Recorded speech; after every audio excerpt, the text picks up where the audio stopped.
Բարև ձեզ, Ստեփան Գրիգորյան, YouTube-յան ալիքի մասնակիցներ։ Ողջունում եմ ձեզ բոլորիդ։ Այսօր հունվարի 18-ն է, մենք շարունակում ենք մեր աշխատանքը։ Այսօր էլ ունենք շատ կարևոր հարցեր քննարկելու։ Օրինակ,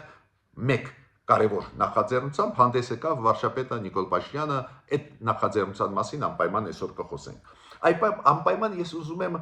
այսօր ձեզ հետ խոսել այդպես կոչված հիբրիդային պատերազմների մասին, հիբրիդային վտանգների մասին, որոնք կանգնած են գրեթե բոլոր աշխարհի պետությունների առջև, նաև Հայաստանի առջև, ու այդ տեսակները այսօր կքննարկենք, քանի որ վտանգները մեր դեմ ուղղված շատ է, անպայման պետք է արձագանքենք։ Ես մի օրինակ բերեմ, ինչ որ մարդիկ Հայաստանում, ինչ որ ուժեր տարածում են կարծիք, որ իբր Հայաստանում 60 քաղբանդարկյալ է, փորձում են վարկաբեկել մեր ժողովրդավարությունը։ Այո, որ մենք ունենք տարբեր խնդիրներ, ակնհայտ է դա, բայց քաղբանդարկյալը շատ լուրջ հասկացություն է ու անհեթեթ է զեւի բան ասել, դա էլ հիբրիդային պատերազմի տառ է, դրա մասին ես կխոսեմ, այլ պետությունները ոնց են լուծում հիբրիդային պատերազմի այդ վտանգները չզոքացնելու համար, անպայման նաև մենք կխոսենք։ Ես պետք է ասեմ, որ Ռուսաստանը վերջի ժամանակները սկսեց հնչեցնել մեկ միտք, ու ոչ միայն հայտնի Սալավյովը, նաև այլ պաշտոնյաներ, որ պարզվում է Հայաստանը շատ կարևոր է Ռուսաստանի համար, ահռելի մեծ դեր է խաղում կարևորության իմաստով Ռուսաստանի համար։ Դրա մասին մենք կխոսենք, ու ես մենակ մի հարց ունեմ։ Այդ ոնց է, երբ որ լուծվում են լրջագույն հարցեր կապված հայ ժողովրդի հետ 2020 թվին, 2023 թվականին, ու չէր հիշում Ռուսաստանի էլիտան ղեկավարությունը դրա մասին, կարևորության մասին Հայաստանի, հիմա հիշեցին, երբ որ սկսեցին իրոք կորցնել Հայաստանը։ Իրանի հետ կապված, հայ-իրանական հարաբերությունների հետ կապված մի քանի խոսք ուզում եմ ասել, քանի որ շարքվում է այն փաստը, որ երեք մեր ոստիկանությունը ինչ որ սահմանափակումներ մտցրեց այն իրանցի քաղաքացիներին, ովքեր բողոքի ակցիաներ էին անցկացնում Իրանի դեսպանատան դիմաց, ուստեղ շարքումը չի համապատասխանում իրականության, անպայման անդրադառնամ։ Նաև պետք է ձեզ ասեմ, որ Դոնալդ Թրամփը ի վերջո հասավ իր ուզածի, ստացավ Նոբելյան մրցանակի մեդալ։ Այդ ոնց ստացվեց, դա էլ ուզում եմ նշել։ Ուրեմն, խնդրում եմ բաժանորդագրվել, կիսվել, լայքել, քանի որ այս քայլերը ակտիվացնում են մեր YouTube-յան ալիքը։ Դրա շնորհիվ էլ ավելի շատ սփյուռքայության ներկայացուցիչներ, սփյուռքայության մեր հարազատ հայրենակիցներ կստանան օբյեկտիվ ինֆորմացիա։ Էլ ավելի շատ Հայաստանի Հանրապետության քաղաքացիներ հնարավորություն կունենան ունենալ բազմակողմ ինֆորմացիա ստուգված վեր ստուգված։ Նայեք, նախաձեռնություններով հանդես է գալիս Նիկոլ Փաշինյանը, մենք գիտենք, շատ ակտիվ է, շատ ակտիվ պատասխանում է հարցերին, որոնք գալիս են հասարակությունից, գալիս են քաղաքական ուժերից, շատ ակտիվ գործողություն է ծավալում միջազգային հանրությունում, բայց Նիկոլ Փաշինյանը նաև անսպասելի քայլեր է անում, պարզվեց, որ ինքը գիտեք, նվագում է հարվածային գործիքների վրա ու ինքը առաջարկում է մեր քաղաքացիներին պարահրապարակ գալ ու ապարել։ Ինքը ասում է մենք նվագենք, դուք կպարեք։ Այս ձևի նախաձեռնությունով ինքը հանդես եկավ, ասում է հունվարի 30-ին մենք դա կկազմակերպենք, ինֆորմացիա կտանք, որտեղ է դա լինելու։ Միաժամանակ Նիկոլ Փաշինյանը շատ հետևողական, շարունակում է իր քաղաքականությունը, ուզում է, որ Գարեգին երկրորդը հրաժարական տա, ինքը մասնակցեց պատարագին,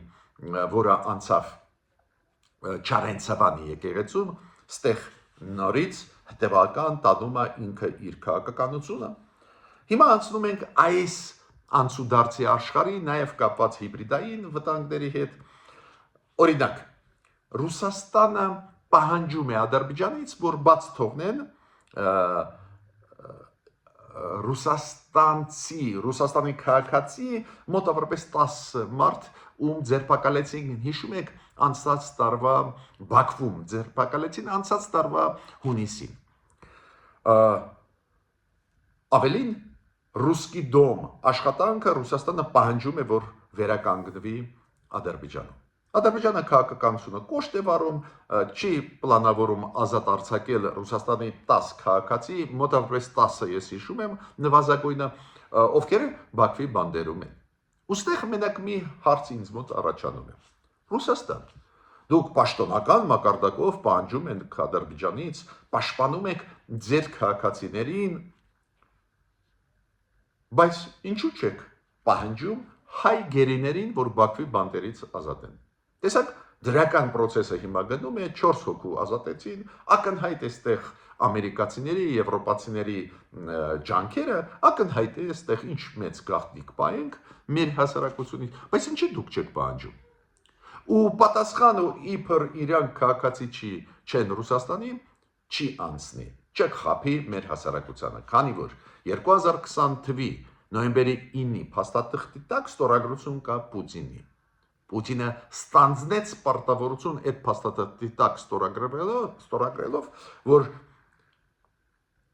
հայերի իրավունքները ինքը պարտավոր է պաշտպանել, նաև ովքեր ապրել են Ղարաբաղում։ Հիմա հարցը ծագում, ինչու չեք պաշտպանում։ Ինչու մեզանից պահանջում ենք, որ մենք 9-րդ կետը նոյեմբերի 9-ի 2020 թվի պայմանագրի կատարենք, որ կոպիտ ասած դուք վերահսկեք Մեղրի միջանցքը, բայց չեք կատարում ձեր պարտավորությունը ստանձնած ձեր կողմից։ Մյուս նայեք հիբրիդային պատերազմ։ Երբ որ ասում են, ես ուզում եմ զգուշացնել, դա հիբրիդային մեթոդները դա պատերազմ չի։ Օրինակ, եթե պետությունը հայտարարում է պատերազմ այլ երկրի դեմ, դա պատերազմ է։ Այ հիբրիդային պատերազմ, երբ որ պետությունը չի հայտարարում մյուս պետությանը պատերազմ, բայց ինչ որ գործողություններ դեմ առնում է։ Օրինակ, պրոպագանդիստական քայլեր, ստեր տարածելը, մանիպուլացնելը, առանցին դեպքերում ուժային քայլեր անելը, այս երկրում ահաբեկչական ակտեր անելը, դրոններ այդ երկրի դեմ ուղարկելը, այդ դա է հիբրիդային պատերազմի տարերը։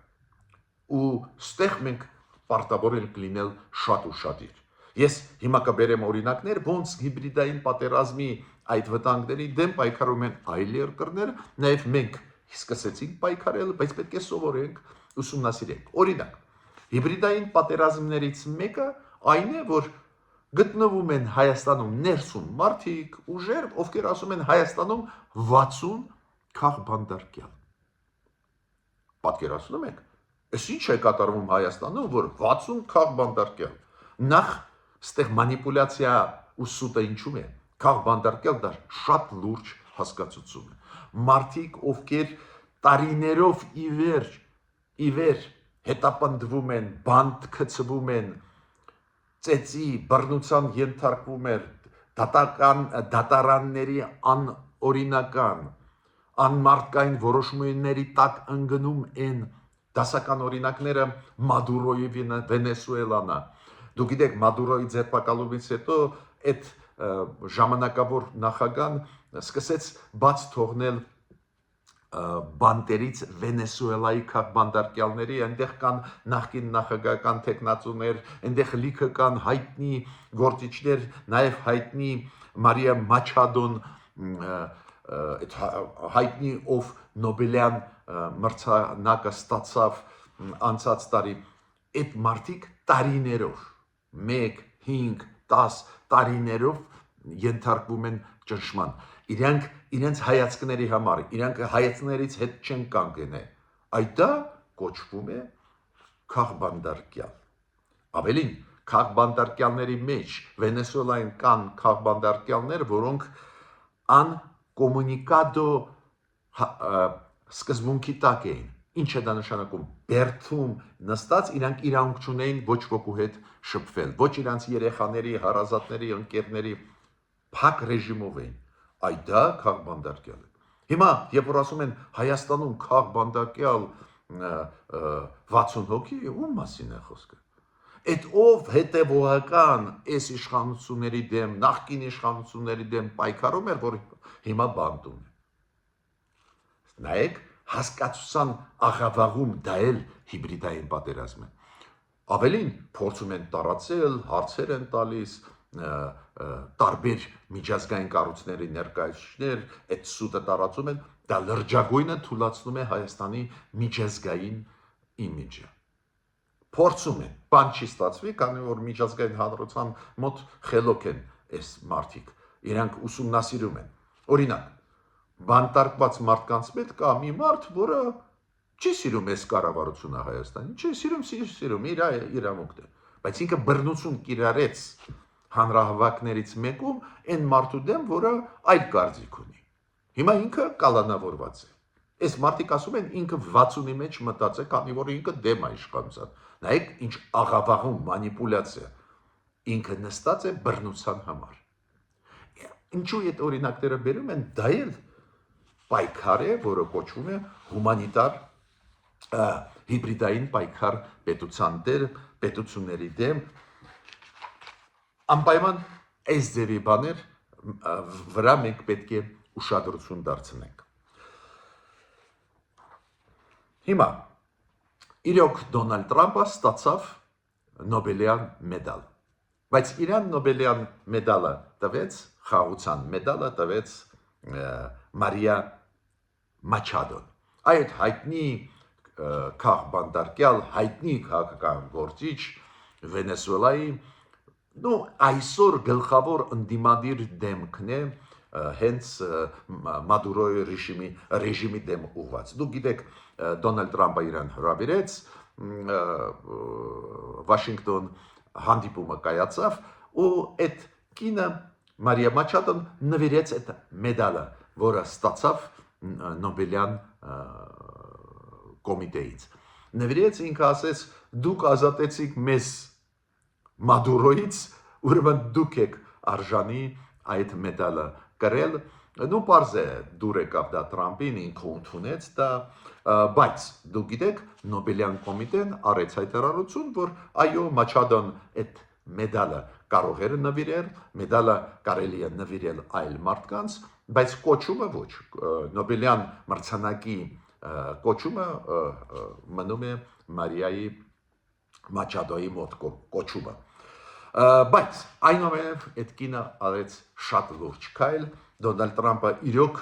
ձերբակալելով Մադուրոյին, տանելով ու դատելով հիմա Նյու Յորքի դատարանում, շատ մեծ գործ արեց Վենեսուելայի ժողովրդի համար։ Մյուս քայլերի մասին ուզում եմ ասել, դուք գիտեք, որ Ադրբեջանը բավական ակտիվ, Ադրբեջանի առանձին ընկերությունները, առանձին մարդիկ բավական ակտիվ զբաղվում են Ռուսաստանի նավթի տարածման, ծախելու, Ադրբեջանի եւ կան Ադրբեջանի լցանավեր, տանկերներ, ովքեր տեղափոխում են հենց ռուսական նավթը աշխարհով մեկ ծախում են, բայց այդ նավթը ռուսական, դուք գիտեք, սանկցիաների տակ է, շատ ու շատ լցանավեր սանկցիաների տակ են, դրանց մեջ կան նաև ադրբեջանական լցանավեր, ու այդ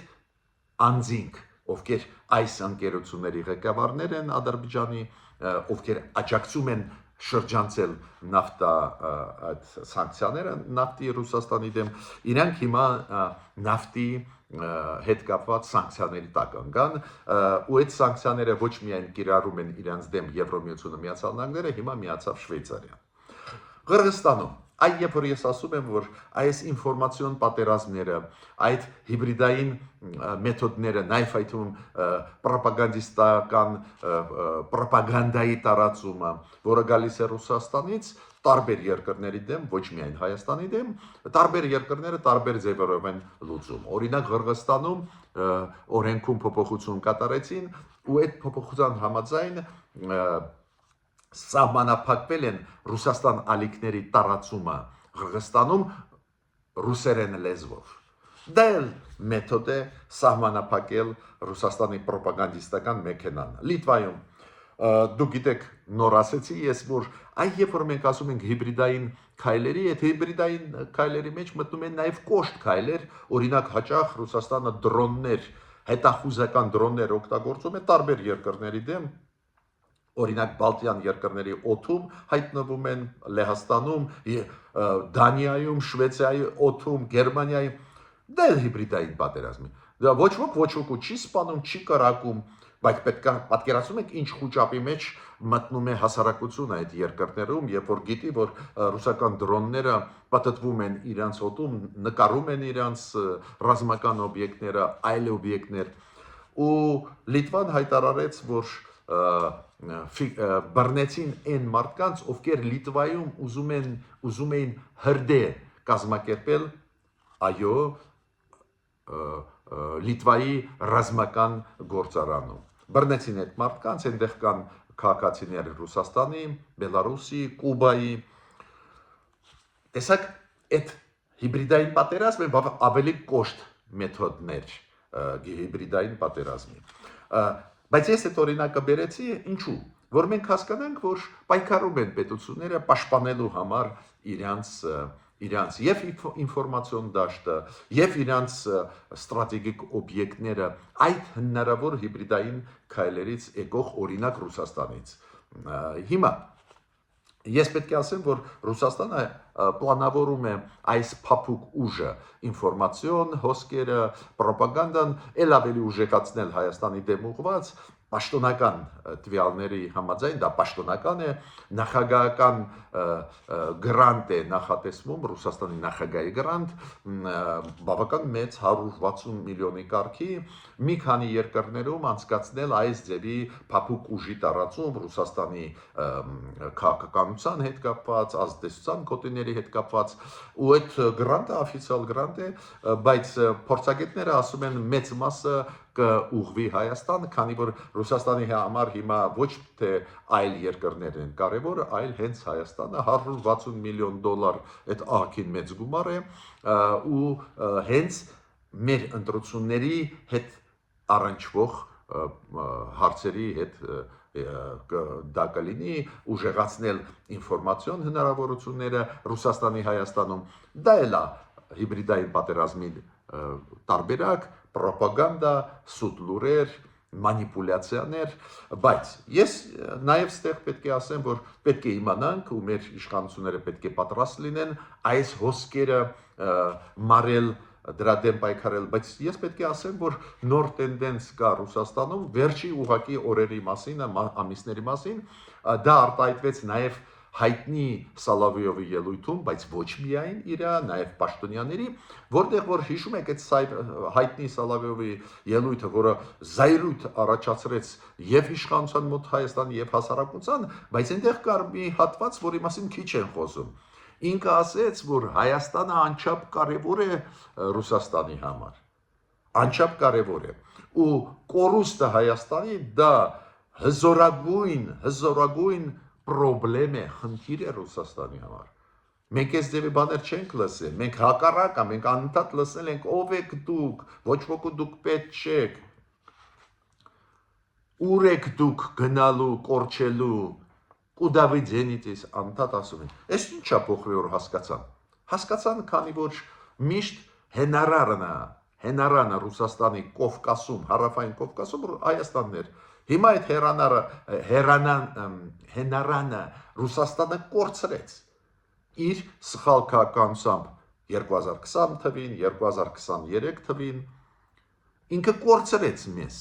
հիմա էլ ուզում է հետ բերի, բայց ոչ մի բան հետ չտալով, մենակ խոսալով, որ Հայաստանը կարևոր է եւ այլ։ Հիմա ուզում եմ անդրադառնալ այսօր անպայման այն միջադեպի, որը եղավ երեկ Իրանի դեսպանատան դիմաց գտնվող Երևանում։ Դուք գիտեք, այն process-ները, որոնք սկսվեցին դեկտեմբերի 28-ից Իրանում, Իրանի ներսում, լարվածություն, բողոքի ակցիաները մարդկանց կողմից, բերեց նրան, որ իրանցիք ապրող տարբեր երկրներում նաև բողոքի ակցիաներ էին անում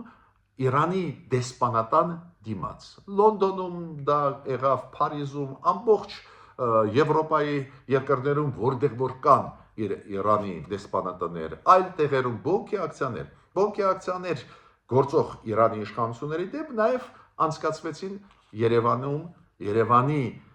Երևանում գտնվող Իրանի դեսպանատան շենքի դիմաց։ Մեր ոստիկանությունը հստակ աշխատում էր, որ աշխատանքը դեսպանատան նորմալ անցնի, անխափան լինի։ Մյուս կողմից այդ ցուցարարների իրավունքներն էլ հարգվեցին։ Հիմա մարդիկ մեծ մասը Իրանի քաղաքացիներ իրոք դժգոհ են իրանց իշխանություններից ու բողոքի ակցիաներ են անում։ Եթե բողոքի ակցիա խաղաղ է, ինչ խնդրեմ կա, մենք ժողովրդավարական երկիր ենք։ Բայց նու առաջինը ես չեմ կարծում ճիշտ, որ ամեն օր այդ մարդիկ գան այդ դեսպանատան դիմաց բողոք անեն, իրանք Իրանի քաղաքացի են, թող վերադառնան Իրան ու այնտեղ պայքարեն փոփոխելու իրանց իշխանությունը, եթե իրանք դժգոհ են։ Բայց երեք միջադեպ եղավ մեր ոստիկանները թույլ չտվեցին ինչ, որ Իրանի քաղաքացիները երթ կատարեն դեպի Կապույտ մզկիթ, որը Մաշտոցի փողոտայում է։ Կապույտ մզկիթ, այդ հայտնի տեղ է Երևանում։ Իրենք ուզում են երթ անեին դեսպանատնից երկար այնտեղ ճանապարհ է իջնեն Կապույտ մզկիթի դիմաց նաև բողոքի ակցիա անեին ու մեր ոստիկանությունը թույլ չտվեց, քանի որ թույլատրված չէր այդ երթը։ Ու ես համարում եմ դա ճիշտ էր, գիտեք ինչ առումով։ Իրանի քաղաքացիները պետք է պայքարեն իրենց երկրում իրենց իշխանությունները փոխել։ Լավ, 1, 2, 3 անգամ նաև դեսպանատան դիմաց արեցին Երևանում գտնվող Իրանի դեսպանատան դիմաց, նորմալ է։ Բայց այստեղ մեծ ինչ որ քաղաքական process տավալել, իրոք ուղղակի անտեղին է, քանի որ սա Հայաստանն է։ Հիմա ցավով պետք է ասեմ, որ շատ ու շատ մեր փորձագետներ սկսեցին քննադատել մեր իշխանություններին, որ սահմանափակեցին այդ հնարավորությունը։ Մեր իշխանությունները տվեցին հնարավորություն բողոքի ակցիան որ լինի։ Շատ լավ, շատ ճիշտ մոտեցում է գրագետ, բայց թողնել, որ Իրանի քաղաքացիները ստեղ մեծ ծավալեն քաղաքական process, դա ուղղակիորեն սխալ է, քանի որ սա Հայաստանն է։ Իրանը մեր հարևանն է, Իրանի տարածքը այլ տարածք է։ Ուրեմն այո, մենք պետք է սովորենք այդ մարտահրավերները, որոնք առաջանում են մեր առջև, կարգավորել,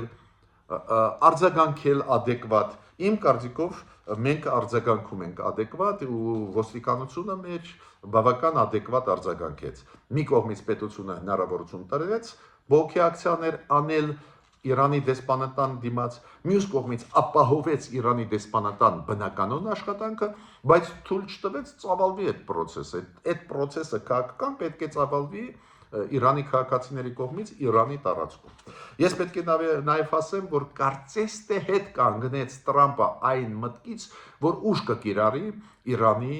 իշխանությունների դեմ։ Բայց ես տեսնում եմ, որ ոչ, այդտեղ բարդ process է, ուղղակի երեք նորից նոր հայտարարություն արեց Դոնալդ Տրամպը ու ասեց, որ ժամանակը եկավ փոխել ղեկավարներին Իրանում։ Ինքը ասեց 37 տարի է այատոլլաները ու այատոլլան Ալի Խամենեին ղեկավարում են, իրենք ավելի շատ օգտագործում են ուժ, բռնություն, ուրեմն պետք է փոխվի։ Ինչ եմ ուզում ասել, պարզ է Իրանում իշխանություն փոփոխության հարցերը պետք է դնեն Իրանի քաղաքացիները, այլ ոչ թե դրսից դա պետք է լինի, բայց Տրամպը իր կարծիքը ասեց, որ պետք է փոխվի, մինչդեռ երեք հիշում եք Տրամպը գովում էր Իրանի ղեկավարներին, որ մահապատիժ չեն կիրառելու 800 մարդկանց նկատմամբ։ Այստեղ ես տեսնում եմ Ամերիկայում են, Միացյալ Նահանգներում են համոզված չեն, որ ուժ պետք է կիրառեն, բայց մյուս կողմից անընդհատ այդ մտքին վերադառնում են, որ այնուամենայնիվ ուժ պետք է կիրառել։ Ես պետք է ասեմ, որ Եվրոմիության համապատասխան օդային ավիացիայի անվտանգության հետ կապված արվում են հայտարարություններ, օրինակ ավիաընկերություններին Եվրոմիությունը կոչ է անում, խորհուրդ է տալիս չմտնել օդային տարածք Իրանի, ուրեմն ստեղ գնում է process, Իրանի ղեկավարությունը ու առաջի հերթին հոգևոր առաջնորդը Ալի Խամենեին այդ ցուցարարների բողոքի ակցիաները կապում է Միացյալ Նահանգների, Իսրայելի գործողությունների հետ, մինչդեռ նույն նախագահ պարոն Պեզիշկյանը, նախագահ Իրանի հայտարարեց, որ այո, ստեղ օբյեկտիվ մասը կա, սոցիալական վիճակը ծանր է ու կան մարդիկ, որ որ իրոք դուրս եկան բողոքի ակցիան, ստեղ մեծ գաղտնիք չի, որ նաև օբյեկտիվ այդ բողոքի ակցիաները։ Ես նաև ուզում եմ անպայման անդրադառնալ Ուկրաինայի թեմային։ Հիշում ենք, անցած տարի դեկտեմբերին բավական բուռն զարգացումներ էին ու Ուկրաինան պատրաստեց 20 կետանոց շատ կարևոր պայմանագիր Միացյալ Նահանգների հետ մեծ աշխատանք էր, այն 28 կետանոց պայմանագիրը դարձավ 20 կետանոց, գրեթե ամբողջությամբ 90%-ով համաձայնեցվեց այդ փաստաթուղթը Միացյալ Նահանգների ու Ուկրաինայի ղեկավարների միջև, Ռուսաստանի հետ էլ գնում էր process, Ռուսաստանը կարծես թե դուրս եկավ, հիմա Ռուսաստանը ասում է մենք դեմ չենք վերականգնել այդ բանակցային process-ը, հիմա Ուկրաինայի պատվիրակությունը մեկնեց Միացյալ Նահանգներ, Ռուսաստանի պատվիրակությունը, Ռուսաստանը ասում է, որ Պուտինը պատրաստ է Ամերիկայի պատվիրակության հետ ուղարկել, ինչ որ process գնում է, կարծես թե կանգ առավ դեկտեմբերին բավական լուրջ դրական process, Զելենսկի-Տրամփ, շատ լուրջ փաստաթուղթ է այդ 20 կետանոց, Ռուսաստանը սկսեց հրաժարվել, բայց Մադուրոյի ճակատագրից հետո Ռուսաստանը հիմա վախեցած է ու չի հրաժարվում շարունակել այդ process-ը ծավալել։ Մենք միայն պետք է ուրախանանք, եթե բանակցային process-ը վերականգնվի, կարող է ստեղ մի բան ստացվի, ինչքան էլ մենք համոզված չլինենք, որ Պուտինը դեմ է խաղաղության, ինքը ուզում է հաղթող դուրս գա այդ պատերազմում Ուկրաինայի ժողովրդի դեմ։ Ես ավարտեցի իմ ելույթը, միջ նոր հանդիպումներ։